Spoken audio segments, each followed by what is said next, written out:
It's a mistake to assume that we're the ones who use technology, because more often than not, it's our technologies that are using us. And we're now witnessing rapid advances in data capture and storage technology, and this is empowering developers to infuse powerful forms of persuasive psychology into your everyday technologies, such as the websites you visit, your mobile phones, and of course, a lot of wearable tech.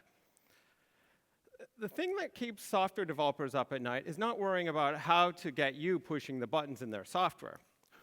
What keeps them up at night is trying to figure out how to engineer software that can push your buttons.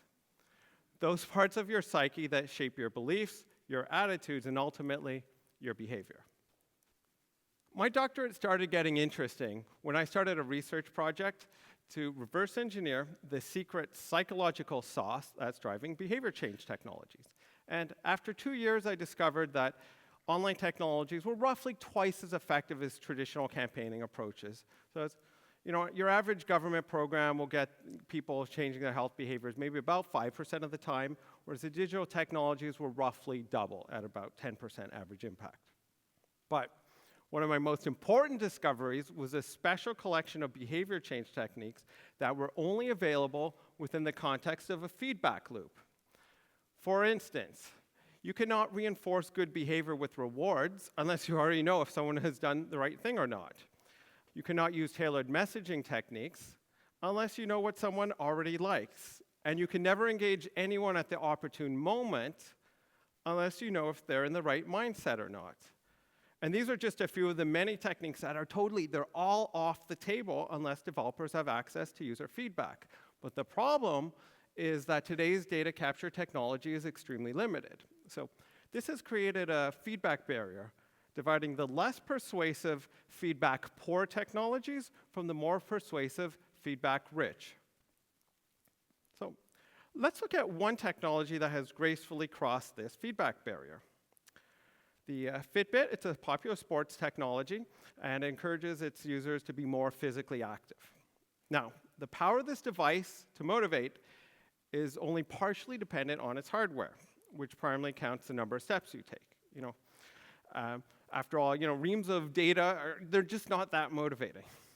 But the power of this device to motivate emerges when your data is processed and then sent back to you in a format that inspires action. Specifically, it does this with its psychological architecture, a combination of mutually reinforcing psychological principles that produces an effect greater than the sum of its parts. Now, the psychological architecture that underpins a Fitbit is a feedback loop, which is the one behind me. And the way it gets you moving is very simple. So the first thing it does is it gets you to set a goal, which typically will be about 10,000 steps. Next, it's going to record how many steps you've taken each day. And finally, it's going to show you how your performance compares to your goal. So on those good days when you overshoot, it's going to applaud you. But on the bad days when you underperform, it's not going to insult you, but it's going to encourage you to try a little bit harder. And so the specific ingredients in the Fitbit is essentially this simple mechanism which also drives a thermostat.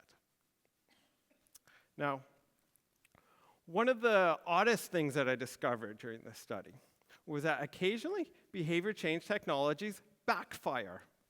Yes, it's true. In some groups, sometimes they actually boost the behavior they're designed to reduce.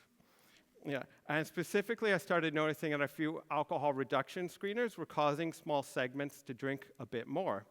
So, and it didn't make any sense to me. I couldn't find any answers. So, obviously, there's a lot of stigma associated with designing technologies that cause the opposite impact. So I started asking around the scientific community.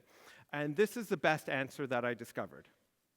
So as a two-step feedback loop, alcohol reduction screeners ask students to complete a questionnaire, and then they read a tailored report. So for those who are drinking too much, the report says, okay, your peers are drinking this much per week, but you're way up here, right? And the message is pretty obvious. You should drink less. But for those who are already drinking less, they receive the opposite message. Yeah, your peers are, you're way down here. And Yeah, it's pretty obvious. Yeah, and they might as well have said bottoms up, when they blundered it that badly. So let me just step back a moment, and let's look in the future and see what the future will look like as more technologies cross the feedback barrier. So right now, for $500, you can go out and buy this lovely Arduino and Raspberry Pi biosensor kit to record and analyze physiological states. Just a few years ago, this was not going to cost you $500. This was probably going to go for a couple tens of thousands of dollars. But today, now pretty much anyone can try their hand at feedback technology. Now, the wearable technologies of tomorrow are going to use dozens of sensors and have the same processing power of a bank. They're going to measure what's happening deep within our body and our mind. And instead of just counting steps, they're going to be tracking our emotions, our social relations, and more biometrics than you can imagine. The area that I've been obsessed with lately is text analysis. By processing people's words, we can learn amazing things about their feelings and also about their intentions. And for instance, have you ever noticed what happens when two people start showing some romantic attraction? Okay, you've probably noticed, maybe some blatant flirting from time to time, or if you're a bit more subtle and you have a good sense of intuition, you might have noticed that they were mimicking each other's body language. But do you know which love indicator you totally missed? That they were also mimicking each other's grammar. By analyzing how people communicate, computers can predict whether they're likely to go out on a date. And if things work out, the same process can be used to predict tension as a signal that they're possibly about to break up. And let's not forget about photo analysis and image analysis. So with the right software, your average digital camera can extract all sorts of information from people, including things like their demographics, what they're looking at, and specifically how they're feeling in that moment. These advances will also, I believe, open up new areas of science, including one that I call predictive psychology. In this field, technologies will capture imperceptible feedback from people and be able to make fairly decent estimates about their dispositions, their motivations or emotions, and maybe more interesting or more worrying about their susceptibility to persuasion and sales tactics. Advances in data capture will not just change the way we interact with technology, but more importantly, the way that technologies interact with us. And this is not science fiction. The seeds are already sprouting.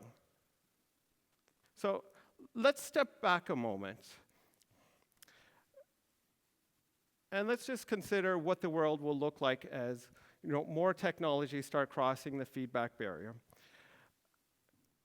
Let's maybe also step back a moment and consider some of the ethical questions that these technologies raise.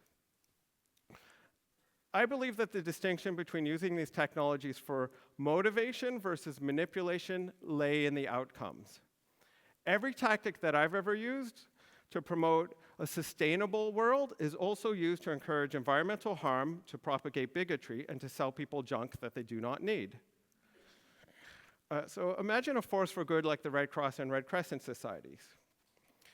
There are many ways in which they could also benefit from the advantages of feedback psychology infused into technologies. And I believe that the marketing bots of tomorrow will be used in nonprofits to automatically go out to find new members and determine the optimal way to win them over as supporters, as volunteers, and as donors. But next, imagine how a supremacist group like ISIS could use the exact same technology to automatically go out and recruit supporters, funders, and fighters. Or just take an app that can read people's emotions. This can help someone with Asperger's to better interact with others, while in the hands of a sociopath, they can use it to better manipulate others. I believe that there's no greater battleground for the public's heart and mind than our digital ecosystem. But with the advancing Internet of Things, this is also expanding to many of our technologies and also into our physical environment. In this battleground, actors will just keep on using every trick in the book to sway people to their way of thinking. I've used these technologies to promote a sustainable future. If I could limit access to this knowledge to those who will build a better future, I would.